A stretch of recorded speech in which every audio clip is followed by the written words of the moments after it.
Hola, ¿cómo estás? Soy Chavenato. Gracias por visitar mi canal. En esta entrega quiero presentarte el encuentro que tuvo Jacobo Grinberg con Carlos Castaneda. Jacobo Grinberg, investigador, neurofisiólogo, escritor y psicólogo mexicano egresado de la Facultad de Ciencias de la Universidad Nacional Autónoma de México, UNAM.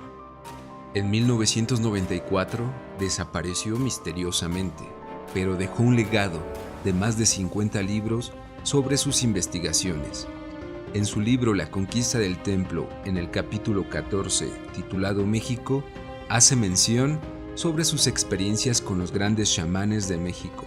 Trabajó arduamente con Pachita y otros seres sorprendentes. En este capítulo narra el primer encuentro que tuvo con Castaneda. En la descripción del video te dejo un link con otro escrito sobre los distintos encuentros que tuvo con Carlos, quien inclusive lo invitó a formar parte de su grupo. Considero que el material que te voy a presentar a continuación es muy atractivo, debido a que Jacobo Grinberg contrasta sus propias investigaciones con las de Castaneda y tiende un puente entre la ciencia y el conocimiento antiguo otorgado a Castaneda por el grupo de Don Juan. De esta manera podemos ampliar nuestro entendimiento sobre conceptos como punto de encaje, intento, percepción de la realidad y otros fenómenos. Bueno, te invito a consultar los libros de Jacobo Grinberg, ya que en muchos de ellos hace referencia a los escritos de Castaneda. La segunda invitación es a que te suscribas a mi canal y expreses tus opiniones en la sección de comentarios. Que tengas un excelente momento. Fuerza en donde quiera que te encuentres. Una tarde, recibí una invitación para asistir a una reunión extraordinaria. En ella, Carlos Castaneda presentaría el contenido de su nuevo libro, El fuego interno. Había seguido la obra de Castaneda con el máximo interés. Sus descripciones acerca de Don Juan Matus, un chamán yaqui de Sonora, me maravillaban. De hecho, había intentado buscar a Don Juan, pero sin éxito. Y tiempo después de esa sesión con Castaneda, había incluso recorrido el territorio yaqui buscando chamanes y a los descendientes de la familia Matus. Cerca de Vicam había conocido a doña María Matus, quien me asombró por su poder y sabiduría. En el registro civil del territorio yaqui busqué el acta de nacimiento de don Juan Matus. Mientras lo hacía, ayudado por el juez de paz del lugar, una mujer indígena había llegado para registrar a su hijo. Asombrado, oí que el niño se llamaba precisamente Juan Matus. Aquello era una broma suprema de Dios.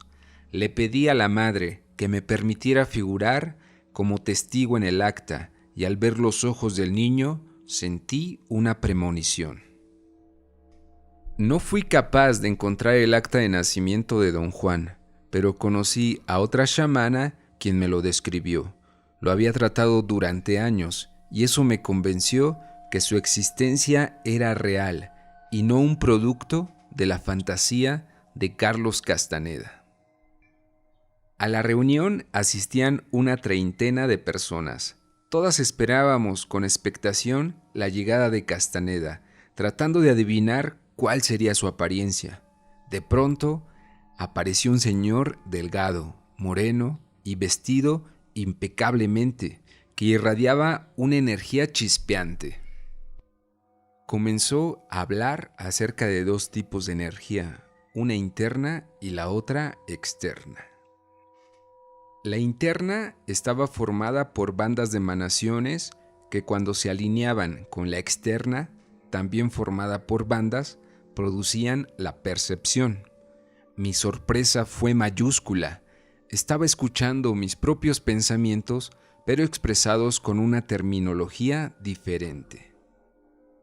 Castaneda siguió explicando que la alineación se modula a partir de un mecanismo de enfoque que don Juan denomina punto de encaje. Según él, el punto de encaje puede variar su posición y con ella alinear diferentes bandas de emanaciones. Cada posición produce un distinto mundo perceptual, una diferente realidad. Debía situarse fuera de la interacción, pero con capacidad de ejercer control sobre ella. Había una diferencia entre el factor de direccionalidad postulado por mi teoría y el punto de encaje. El primero es un modulador de la localización de la presencia consciente yoica dentro del patrón de interferencia en el interior de la latiz. Sus cambios de posición permiten al observador aparecer dentro o fuera del cuerpo. Su postulación se deriva de la capacidad chamánica de viajar fuera del cuerpo y hacer localizar la conciencia en diferentes lugares a voluntad. Pachita hacía eso cotidianamente, lo mismo que don Lucio y don Panchito. En cambio, el punto de encaje del que habla Castaneda parecía corresponder al cerebro en sí, el que alterando su actividad afectaba al campo neuronal y por lo tanto al patrón de interferencia resultante de su interacción con la latiz. Las posiciones del punto de encaje parecían corresponder y hacer referencia a los diferentes niveles que podían asumir la actividad cerebral y por lo tanto la conciencia de las diferentes realidades.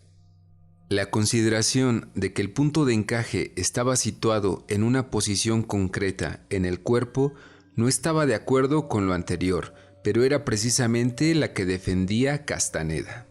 Para mí no era más que una simplificación o una metáfora. Carlos Castaneda abrió un espacio para preguntas y yo alcé la mano. Le cuestioné acerca del observador y él se rió. Me dijo que aquello era solo un fragmento de la personalidad. Sentí que me había malinterpretado. Volví a insistir, pero él lo tomó a broma. Salí de la reunión con una sensación simultánea de frustración y de gran regocijo. Castaneda había dicho que el objetivo de las enseñanzas de don Juan era mover el punto de encaje de su posición fija para lograr tener acceso a otras realidades. Después, el logro del enfoque simultáneo del punto de encaje en todas sus posibles posiciones hacía que quien lo lograra desapareciera de este mundo con la conciencia intacta, alcanzando así la libertad total. Esa activación era el fuego interno, y a eso se debía el título de su libro.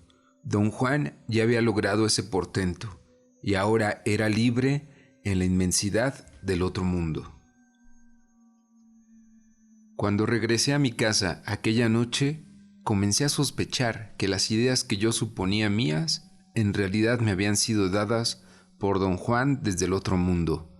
Pensé que mi campo neuronal había logrado interactuar con don Juan en alguna zona de la latiz.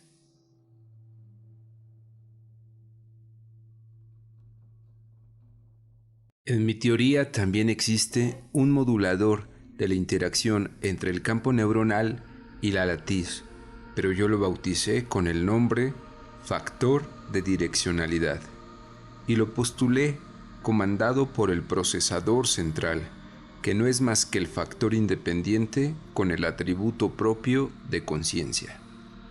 El observador era el procesador central y sin embargo, más tarde me fue claro que en realidad el conocimiento del cual hablábamos tenía su origen en el oriente. Recordé que la chamana amiga de don Juan me había dicho que éste había viajado mucho y en una ocasión vivió en Marruecos. En la técnica budista de Vipassana se practicaba la observación de los contenidos de la experiencia. El desarrollo personal implica, de acuerdo con esta técnica, la capacidad de expandir la observación a cada vez mayor cantidad de experiencias, hasta ser capaz de observarlas todas en forma simultánea. Cuando esto se lograba, se obtenía la liberación, porque ya no existían identificaciones restringidas. Escribí un libro que titulé Meditación autoalusiva, explicando esta técnica y sus bases teóricas. En el laboratorio investigaba la relación entre la actividad cerebral y la expansión de la capacidad de observación simultánea. Era clara la relación entre coherencia cerebral y capacidad de inclusión. Varios días más tarde, asistí a otra reunión, esta vez más íntima, en la que pude conversar con Castaneda sin interrupciones. Le volví a insistir acerca del observador, y esta vez no se burló de mí. Me habló del intento y me dijo que era el comando por detrás de las diferentes posiciones del punto de encaje.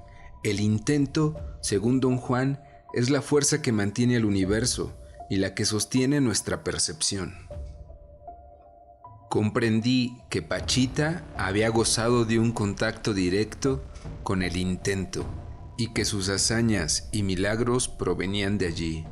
Además, me di cuenta que mi entendimiento de la realidad oscilaba entre una comprensión puramente analítica, en la cual explicaba los acontecimientos como asociados con un cambio de cuerpo energético, y una visión idealista que afirmaba que no todo era explicable y en la cual un poder supremo guiaba. Llámesele observador, intento o Dios. Intuí que esa conversación era una nueva pieza del rompecabezas para entender la unidad y la individualidad. La existencia del intento la experimentaba en ocasiones como una fuerza que me alumbraba desde dentro, otorgándole sentido directo a todo.